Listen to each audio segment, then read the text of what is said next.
ACDC, Araceli and Colette, the dynamic change. My name is Araceli, and I'm a transition wealth advisor.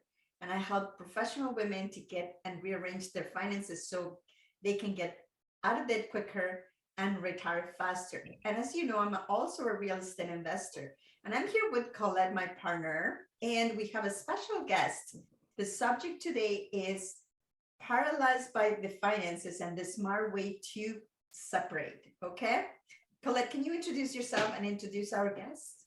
Of course. Hi, everybody. My name is Colette Rama. I am a residential real estate broker in the GTA. I like to work the West End, which is Etobicoke all the way to Burlington and maybe beyond, depends on how much I love my clients. Yeah. But anyway, like so the funny thing today, we're all sort of wearing the same color by accident, which is kind of interesting.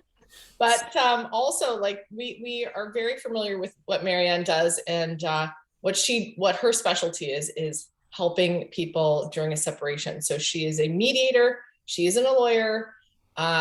Everybody, if you have gone through separation or if you are thinking about going through separation, I have too. And I think Marian is the person to talk to before you go to the lawyers, if you're friendly and if things are amicable between, the two of you.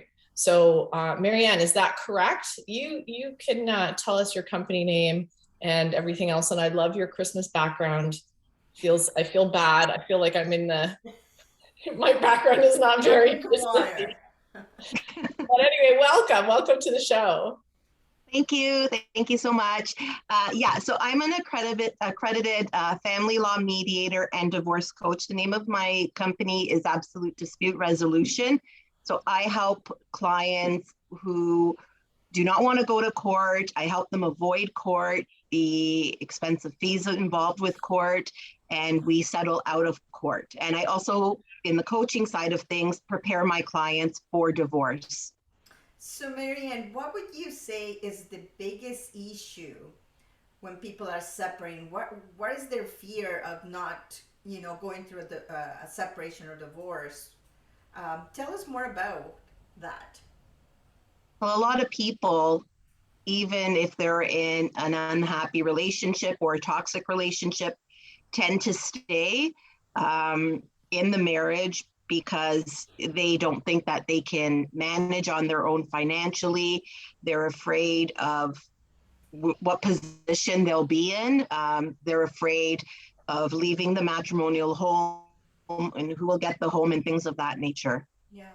So we were talking briefly about let's say the top three things about what people's biggest concerns are. And that can be like when you're going through separation, you already are debilitated to some degree. Even if it's amicable, it's sometimes very hard to deal with the change of what's happening, especially during times like now with COVID. Where are you going to go? Things are just a little more difficult to manage. So can you share with us like the top three financial things that people are worried about and they think about too, and what they can do to sort of alleviate that fear? Yeah, so I think at the top of the list is the matrimonial home.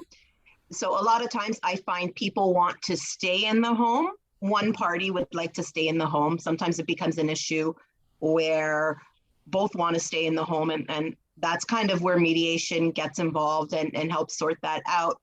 But I find a lot of times if one person wants to stay in the home, they don't know if they can afford to stay in the home, right? They don't know if they'll be approved for a mortgage to take on the whole mortgage on their own. Mm-hmm. And secondly, if they'll be able to continue living in the home with the carrying costs and things like that. So that I think is a big issue for people. Another issue I find is things like pensions. So a lot of times people don't want to split their pension. I have some people who have large pensions and they're of the position that they've worked for that pension and they don't feel that they should have to split it. So that becomes an issue. Yeah. And I think that the people that I've talked to over the years about separating, and because they call me about, what do we do about the house? It's, the reason why we do the show is to make people feel, if they do or not, I don't know, but make people understand that they have options, that it's not just you have to do this and you have to, you know, go down that road and you have to lawyer up and you have to separate and, you know, do all this financial stuff before you even think about separating. This is why Marian, why we wanted her on the show, because it's sort of, not sort of, but it's the first stop that you should really make when you're even thinking about separating. You don't even have to have that conversation yet. Talk to someone like Marian to say, look, and I'm sure you have some kind of like a list or spreadsheet to say, okay, these are the things, all your ducks you have to get in a row before, and both of you have to do it. So everybody's circumstances are different. I don't think you've ever seen two exactly the same situation. But you see, this is the one thing that if you do have your finances in order, and you don't have to do it separately, you know, a lot of times when I work with couples, they do it together, but they have a method of paying for the home, paying for the expenses and everything. But you need to know what's there, because that's, I think, the major issue that I've seen as well when people get divorced. When they get to me, they say, well, I got this, I got that, I don't know if I should get the pension. And then they deal with the same thing because they've never done it on their own. So it is a lot more difficult, right? So that's why I always tell people, you know, it's not that that you're preparing to be divorced, but you should know what your finances are if you're not the one that is managing the house. And right? and one thing that I want to add to that is debt. I mean, this is the thing. It's not just shared assets, it's also shared debt. Is that correct? Yeah. And that was the third thing I was going to mention was the debt. So, you know, in some relationships, one of the parties might be a little more of the spender.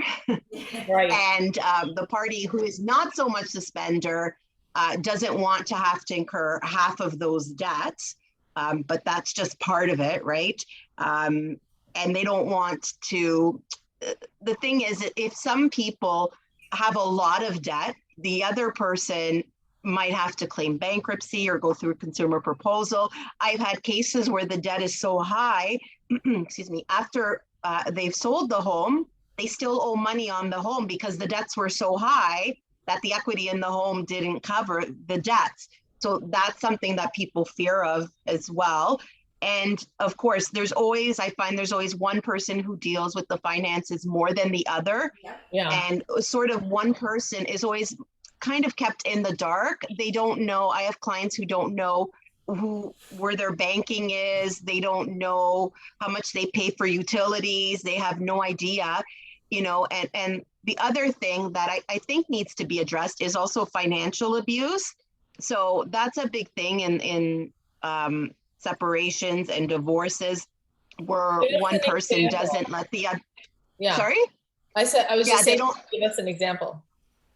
Yeah. So what I was going to say is, let's say one person deals with all the finances and the other person doesn't have access to any of the finances. So they're completely cut off. They may have to go ask one partner for spending money, right? Things like that. So that's considered financial abuse because they're completely cut off. And I have cases like that where the husband completely cut off the wife. And of course, it can happen vice versa as well. Yeah, but do you find, just out of curiosity, do you find it's usually the women that are the ones that don't know their finances? Yeah, I do. I would say, I'm going to say I hate to admit it. 80% of my cases, the women, and I think it's because a lot of them are stay-at-home moms, right? They're not out there. They're just at home taking care of the kids, cleaning the house, doing those types of things that they don't know. I think a lot of it is cultural still. Even though we believe we're now more equal, a lot of people work and everything, but women in general, I find it that they don't really want to deal with the nitty gritty of the spreadsheet, how much do I pay for this and all of that, right? But I think that it is very important to know, even if you are not paying for the bills, know how much it is, know where it goes, know how you can access the account, even like the gas account of the hydro account. Share the login so you can go and see if it got paid, how much did we pay for this. you don't have to do it if you don't want to, but at least know where to go and Right. find the bill, And right? honestly, I have to say that that was my problem too, where my husband took care of all the finances, and I remember having this conversation throughout our marriage where I said, please, let's sit down once a month and look at, please let me know, please give me the passwords, please let me see. And he said, I feel like you're taking away my job. You do so much in the house, you do so much with the kids. Just let me do this. So it's kind of this funny thing where you feel like, okay, like I'm trying to take something away from him where he thinks he's contributing to the family. So it's a very emotional thing sometimes for men, but also for women. And there's nothing wrong with like having that conversation with your spouse, even if you're not thinking about separating. Make sure that you go through these things and talk to Araceli before you actually go through this, and get your finances, like what she said, get your finances figured out as a couple, because that will solve a lot of problems during your marriage. And that's something that I hear. This is one of the reasons why a lot of people get separated in the first place, is because of finances and unclear. And one is a spender, one is a saver. How do they get on the same page? Exactly. So that is very, very common. I've seen it many, many times. And I think it is very important to understand how your partner sees money and why they're spenders, and what is the partner likes to save, what is their emotional attachment to money. It is very, very important, because that is the major kind of like and money touches everything. So if you're buying a house, if you're buying a car, if you have your kids in school, university, how much you save, what are the dreams, you really have to look at everything. But a lot of things that I've seen that it actually works is people have a main account where they put money if both of them work, right? It says this is your share of the house or the expenses, and they have their own account for their own things, like if I'm gonna buy clothes, shoes, something, and the same with him or her, right? So but at the end of the day, when you go through separation, you have to disclose everything, and you have to split it. Exactly. So it's important to tell the other one what you're doing, even though they're not responsible for your credit card, the credit card that is in your name, right? But at least if you have shared, you owe money, right? So and we had combined credit cards, so a lot of the things, I think the one thing that Marian would agree with me about is one of the first things you can do is separate your credit cards. Absolutely. Yeah, absolutely. And also, one of the first things I tell my clients is to redo your wills. I think that's a lot of people don't think of that, but I think that's really, really crucial. Of course. Because, right? Yeah. So that's one of the first things people should do.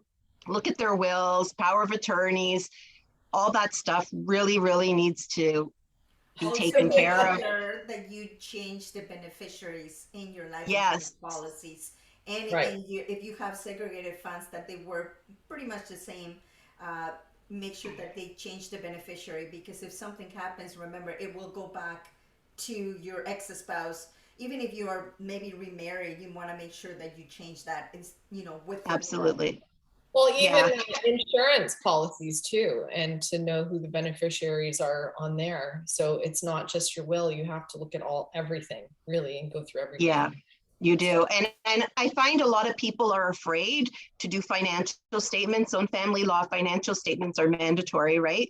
And both parties have to do their own financial statement, and they have to disclose anything that's joint or sole, doesn't matter. And a lot of people get intimidated by doing financial statements and providing financial disclosure, which is all the backup documents proving that what's in your financial statement is accurate and true. Right. And a lot of people get intimidated, and I have a lot of clients right off the bat saying they don't want to do financial statements. And that's something that I really push. Sorry, Colette, it's something that I really push, because in the court system, if you're going through litigation, it is mandatory to do financial statements. And I highly recommend it if you're going through mediation, because when you get to the stage where we've prepared your documents and you bring it in for independent legal advice, many lawyers will not sign the certificate unless you've completed financial statements. And because that's all in black and white, and it gives a complete picture of the financial history and what you're dealing with. Because, you know, let's face it, we all forget things in the top of our head, whether it's intentional or not, but you need to have that. I feel like that's a really strong foundation, and that's something that people should be doing.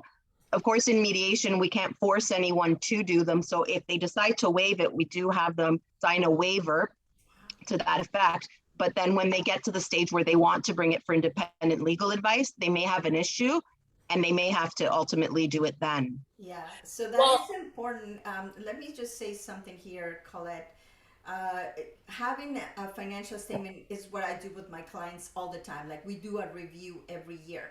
So what happens if one of the parties, let's say they're not talking, and one of them is the one that have access to the account, so they cannot really prove how much I owe in a Visa card, right? So I have the Visa, but I don't know, I can't see my statement. How can they prove what is in there and avoid somebody else making a charge? Let's say, I really don't like you, I'm gonna put this big bill into the Visa, right? So how can you avoid that? Yeah, so you really can't.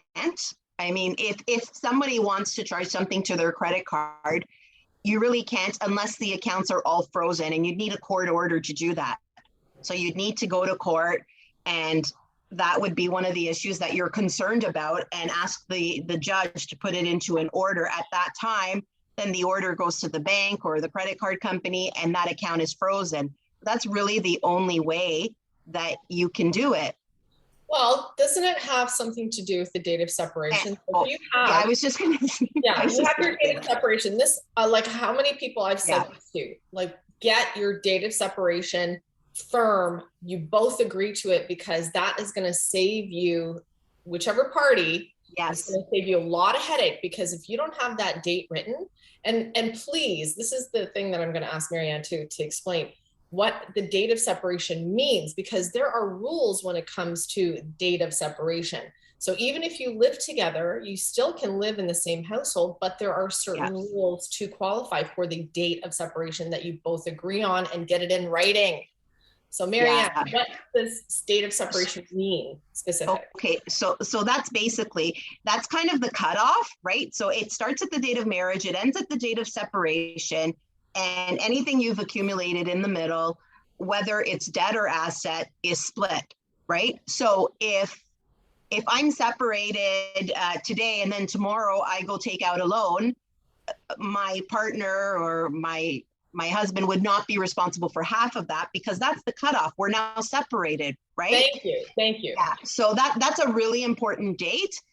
And the reason I was mentioning the freezing of the accounts was because sometimes the separation date becomes this point of contention where one party says it was this day and one party says it was that day. Exactly. And so if I'm saying it's today, and my husband saying no, it was 6 months ago, that becomes an issue, right? Because if it was 6 months ago and I take out a loan tomorrow or today, of course, then you know what I mean, he wouldn't be responsible. So that's really make it official. How do I know that this is the day, today, December 14 is the date that we separated? How can I make sure? Do I have to go through you, through a lawyer, through where do we put that date?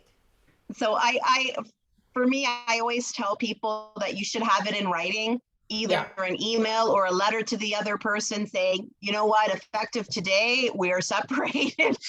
So if they say, no, we're not separated, I actually have that going on with a client of mine right now where they did not put it in writing.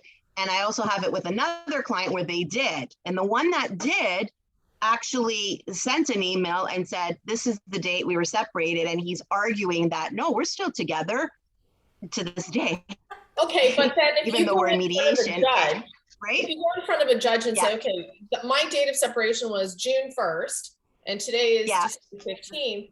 When you're in front of the judge, he's going to ask you, or she is going to ask you questions. Have you lived together? Have you had a meal together? Have you slept together? Have you done family things together? So what separation means, there is a guideline behind that. So I don't know if I got that right. Is that accurate? Yeah, so you can still live together. People do for financial reasons. I always tell people, if that's the case, you shouldn't be sleeping together, because that can be argued. Exactly.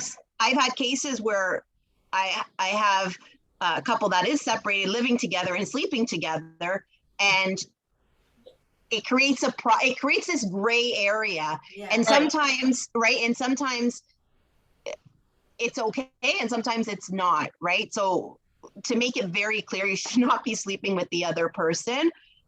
Well, nor should you have meals together. That's the other thing that I remember about the paperwork, is to not, like, you can have meals together, but it's that sort of daily, what a marriage looks like versus exactly.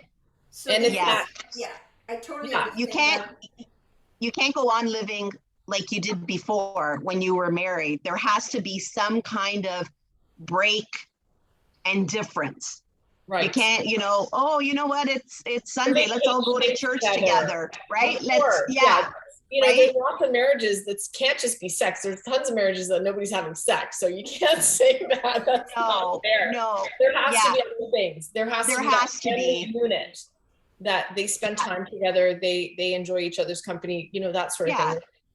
It's a very gray area, in my opinion, too. And it can be argued. And that's why I have to say, again, you get that agreement between the two parties to agree on the specific date from the beginning.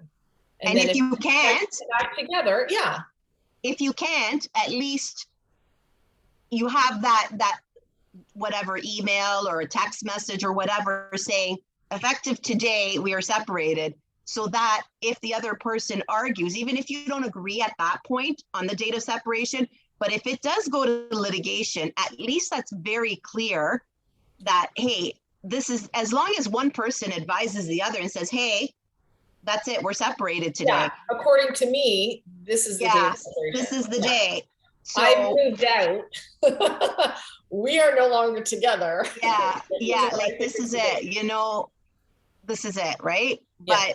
But you should not be having like Christmas is coming. So let's not all go to the in-laws for, Christmas dinner. Nothing's changed there. You should be going to your own family or being by yourself, I guess. Right. But, exactly. Like, there has to be that break, right? Yeah. And I think it gets wrinkly because of kids, because you don't want to disappoint your kids, especially if you have younger kids. You want to be the family unit. You don't want, especially during the holidays, especially during COVID, you may have to live together. But as long as you have that in writing to say, this is our separation, I'm sleeping in this room, you're sleeping over here, I really don't care to, interact with you anymore, but we still have to be friendly because of the children, then I know that's where it gets sticky and wrinkly. It does. and the other thing is you should, sorry, Araceli, you should really be living separate financial lives. If you're separated, there's no need for you to have a joint account and be sharing everything. Yeah, I don't agree with that. Close your joint accounts or just keep one that you both contribute in until everything's settled, right? Sure. Yeah. But you should not have joint credit cards and, and that goes back to what Araceli was saying with how can you ensure they don't spend money? So if you don't agree on the date of separation, then you should get some sort of court order just to protect yourself and say, hey, nobody can use this anymore, right? If you agree and if it's in writing and you both say, okay, we both agree, this is the date, right? Then anything after really shouldn't be part of equalization. But that's not always the case. And in more complicated cases, you may need to get a court order freezing accounts. I've seen it where people have had to actually freeze the accounts because there's such a, that date of separation is so important. And if you're bringing it to a judge, you don't know if the judge is going to go with you or your ex or somewhere in the middle, right? Because you're not making the decision. Right. Marianne, so if somebody does not, let's say that I'm separating and we have a joint line of credit or credit card, and I only have the card, but I really don't have access of what is being spent, right? Can I go directly to the bank and I said, we are separated as of today. I don't want any charges going into it. Can you do that? You can, and you can also remove, like if you have a joint bank account, let's say, you can go to the bank and have yourself removed. I think it becomes a problem when it's a debt, right? Because if you have, let's say, 50,000 on a credit card and you go to Visa and you say, hey, remove me, we're getting separated, they're going to say, whoa, there's 50,000 owing. We'll do that once, everything is settled. And I've seen that even in a mortgage situation where someone says, remove me from the mortgage because they're going to be living in the house and I'm not, or a car. I've seen it with a car, like a lease and things like that, where they won't, because there's still a debt owing and Right. you're still responsible for that debt, whether you're separated or not. But in the term, if we're speaking about a bank account, it's easier. You can say, you know what, we're separated. Take me off this account. Right. Right. Okay, Well, so that's a good idea. So what would you does. tell people that want to separate? Like, do you have any tips for people that they might just be afraid that they can't do it? It's a good idea to come and see you. What would you recommend for them to be prepared for? Yeah, definitely make an appointment and, we can chat. But again, everything has to be put into writing, even for your own knowledge, right? Because we're all like, oh, I have that credit card and that, and I think I have this much owing and that much owing. Things accumulate fast. Maybe you forgot you put a big purchase on there, right? Things like that happen. So if you have it all written down, then we can kind of go through and say, okay, you need to take this next step and that next step. But if everything's just coming off the top of your head, it's very difficult. And that's why I always stress the importance of financial statements, because it's there. We can look at it in black and white. And then if you forgot something, we can add it, right? It's so much easier. I just can't stress that enough, that if you're going in and you're saying, okay, we got this and that, and then you forget something, what happens later? It's on you, right? Because equalization's done. You only have so long to claim equalization. Unless somebody's hiding money and That's right. Get what is that? A forensic accountant to find that information. So that's we're talking about big money here, that somebody's hiding money. But I've also heard that people are hiding not a lot of money, but cash. So they've been squirreling away money and there's really no trace. So things like that, you kind of have to almost let it go if you're suspicious of that. But unless you can try and find out how you can find it. It's hard. Raptors, I don't know. Yeah. What about people who work, I know a lot of construction people, right? I know a lot of tradespeople. I don't know what other industry. I don't mean to single out. Yeah, like a lot of those people get paid under the table, right? If they have side deals or things like that. And I see it all the time. Or someone who owns their own business and they claim, a quarter of what they really make. Right. It's hard to prove that. Like, how do you prove that? Well, with cash money, I've seen it in many times that, mostly men, they can get away with not paying child support because they really can't prove a lot of income, which in some cases is valid, but in others is not, because they are actually getting money, but they're not claiming it in their, tax statements. Well, so that's another reason. Kind of stealing sort of thing. Yeah, and that's another reason to go and start doing your finances before you have problems. Oh, absolutely. So everybody knows, when you're in good shape and you're in good terms, people will absolutely tell you where the cash is. Right? So do that, and then you'll have a little bit of a history going forward too, if anything. Yeah. I always tell people when they're gonna get married, sort of like a joke, but no, really, right? Yeah. Get divorced before you get married. Oh. And the advice is this, that you decide upfront when you're happy, when you're just getting together, when it's all, kissy and everything, that you decide, how are we, if we ever do separate, how is it going to work? Am I going to share Right. my pension? I'm bringing, it depends how much each one of the parties brings to the table. But I mean, if you do have a lot of assets and the other person doesn't, are you going to say, well, you're going to get half of the house, I bought this house, but it's okay? Or are we just splitting the difference? Try to kind of put that in, even if you put it on paper, on an email or something, just before, because you're happy, you have a really good understanding, and you are in a good mood, and now you're willing to share or not share, right? But also know what you're getting into with debt. I've heard that the opposite, where people don't Absolutely. know each other's debt. And then they Yes. get married. You just inherited half of that person's debt. So, Yeah. you know, This is it. don't This have is it. that surprise. And, Yes. and I find like a lot of people are doing cohabitation agreements now. So I do those through mediation and prenuptial agreements Yeah. because, it really is it's sort of a business, right? Like I know there's, like Araceli said, the lovey-dovey stuff. It's a partnership, right? It is a partnership, and you got to treat it as such. Yeah. Yeah. Absolutely. Absolutely. That is one of the major things. And that's why, as I said, and I keep repeating it like a broken record, money touches everything. And, when you come together with somebody, it's never going to be equal. Some people are going to have more than others. And then when you separate, that's when it says, wow, I bought this house. Why would you get half of it? Or, things like Yeah. that. But it's all circumstantial. And, people say, well, I deserve to be here because I don't work or whatever, right? Everybody has their own set of ideas of what should be or should not. And the major issue comes in when you are mad at the other person. Now it becomes like, what?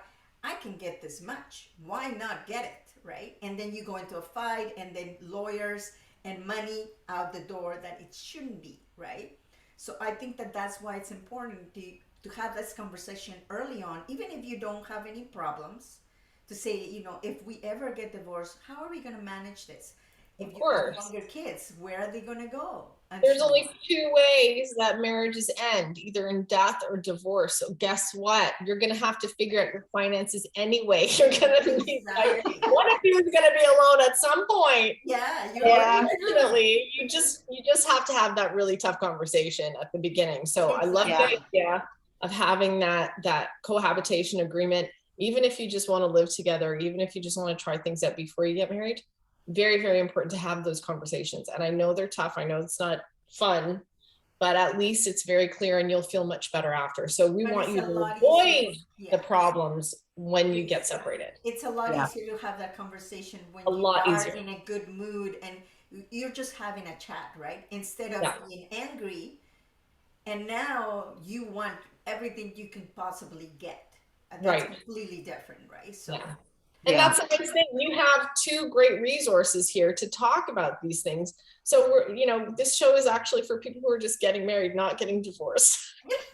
we want you now before you get into that ditch, before you've dug yourself into that ditch, that hole. yeah, absolutely. It's no super return. important to keep your independence because of that portion.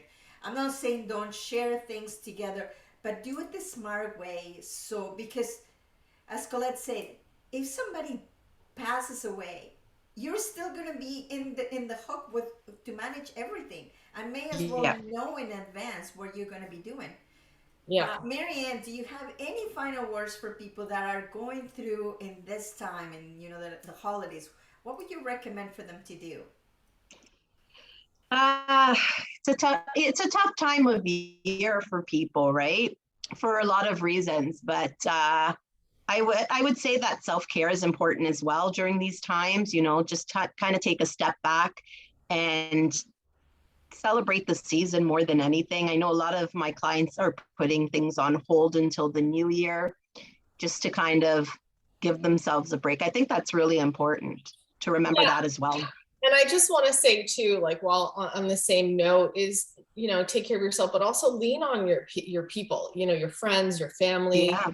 Really, that's what we're here, and we're here for that too. So if you have any questions, if there's any concerns that somebody can't even, you're not sure of the next step, you have 3 great resources here that we're happy. Our Absolutely. phone calls are free for the beginning. Yeah. So, honestly, and lean on your friends and family. So I think that especially during the holidays, during COVID, don't forget there are people out there that care about you and do want to help you. So Araceli, you got the last word. Yeah, so the only thing that I can tell you is this too shall pass. And people that are going through divorce, and I went through myself, you are very emotional. You think that this is the end of the world, that you don't know what you're going to do, but things happen for a reason.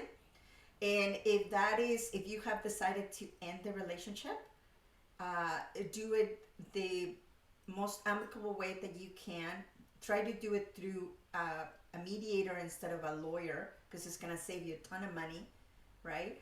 And talk to people, right? So talk to people, talk to Marianne if that's the case. You don't know what you need.